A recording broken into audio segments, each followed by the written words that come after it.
नमस्कार दोस्तों, FPV flight foundry के ड्रोन नॉलेज एकेडमी सीरीज के how does a drone fly episode 6 में आपका स्वागत है।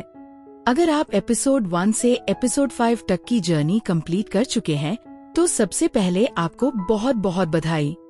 आपने drone basics, FPV simulator, drone types, drone configurations और ड्रोन कंपोनेंट्स के बारे में पहले ही सीख चुके हैं और आज हम अपनी ड्रोन नॉलेज जर्नी के एक और इम्पोर्टेंट लेवल पर पहुंच चुके हैं। आज हम सीखेंगे ड्रोन असल में उड़ता कैसे है, ड्रोन हवा में स्टेबल कैसे रहता है, drone up, down, forward, backward, left, right और रोटेट कैसे करता है, और सबसे इम्पोर्टेंट, ड्रोन को कैसे पता चलता है कि किस मोटर की स्पीड को बढ़ाना है और किसकी कम करनी है।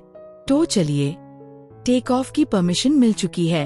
अब आज के मिशन की शुरुआत करते हैं और जानते हैं कि ड्रोन असल में उड़ता कैसे है। प्रीवियस एपिसोड्स में हमने ड्रोन के major components, accessories, radio signals और वीडियो सिग्नल्स के पूरे इकोसिस्टम को डिटेल में समझा था, लेकिन एक इम्पोर्टेंट सवाल अभी भी बाकी था। ये सारे कंपोनेंट्स मिलकर ड्रोन को उड़ाते कैसे हैं? आज हम इसी पूरे प्रोसेस को स्टेप बाय स्टेप समझेंगे। Simple flight process. सबसे पहले एक सिंपल फ्लाइट प्रोसेस को समझते हैं। जब भी पायलट रेडियो कंट्रोलर की स्टिक मूव करता है तो एक कमांड जेनरेट होती है।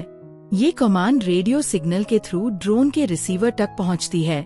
रिसीवर ये इन्फॉर्मेशन फ्लाइट कंट्रोलर को भेजता है। फ्लाइट कंट्रोलर सिग्नल को प्रोसेस करता है और ESC को इंस्ट्रक्शंस देता है। ESC मोटर्स की स्पीड कंट्रोल करता है।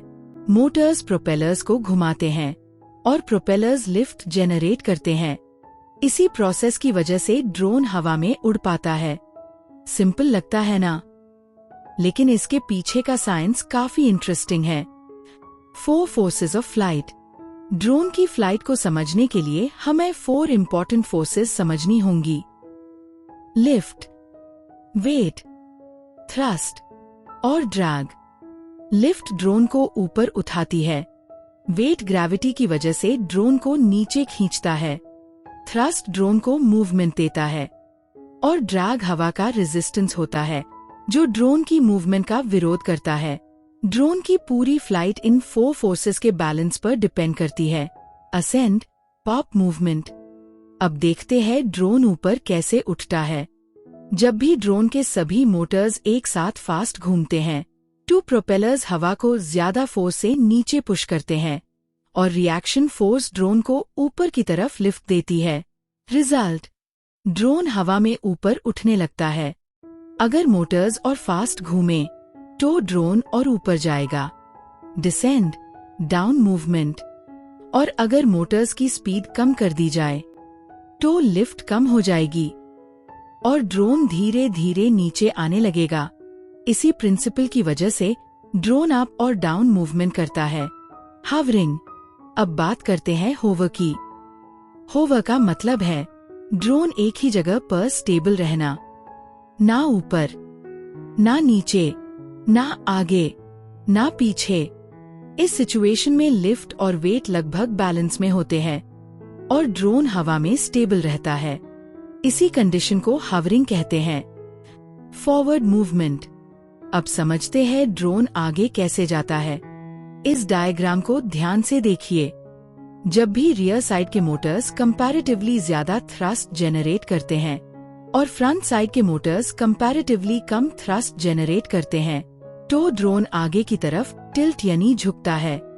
जैसे ही ड्रोन टिल्ट करता है, लिफ्ट का एक हिस्सा फॉरवर्ड डायरेक्शन में काम करने लगता है और ड्रोन आगे मूव करने लगता है।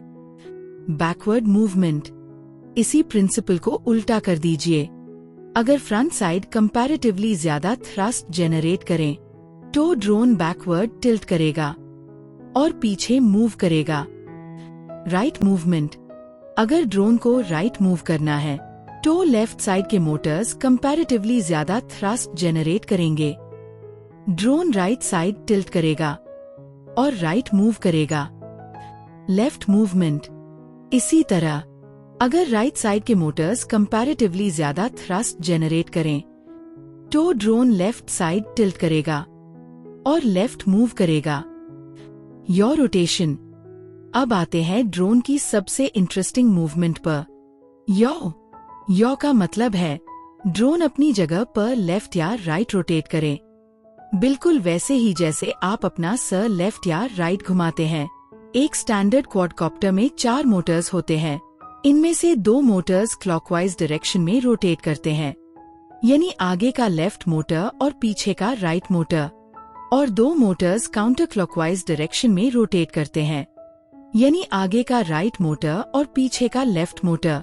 ये क्रॉस टाइप अरेंजमेंट ड्रोन को स्टेबल रखने के लिए किया जाता है। How yaw is generated. अब सवाल ये आता है, ड्रोन यॉ मूवमेंट जेनरेट कैसे करता है? जब भी क्लॉकवाइज और counter clockwise motor groups balance में काम करते हैं तो ड्रोन स्टेबल रहता है, लेकिन जब भी इन दोनों ग्रुप्स के थ्रस्ट में कंट्रोल डिफरेंस क्रिएट किया जाता है तो रोटेशनल फोर्स जेनरेट होती है और ड्रोन अपनी जगह पर लेफ्ट या राइट रोटेट करने लगता है। इसी मूवमेंट को यॉ कहते हैं, ड्रोन फ्लाइट मूवमेंट्स। तो अब तक हमने समझा ड्रोन अप कैसे जाता है, डाउन कैसे आता है, होवर कैसे करता है, फॉरवर्ड और बैकवर्ड कैसे मूव करता है, लेफ्ट और राइट कैसे मूव करता है, और यो या रोटेशन कैसे करता है। इन सभी मूवमेंट्स को मिलाकर हम ड्रोन के बेसिक फ्लाइट मूवमेंट्स कहते हैं। लेकिन अब एक और इम्पोर्टेंट सवाल सामने आता है, what controls all these movements?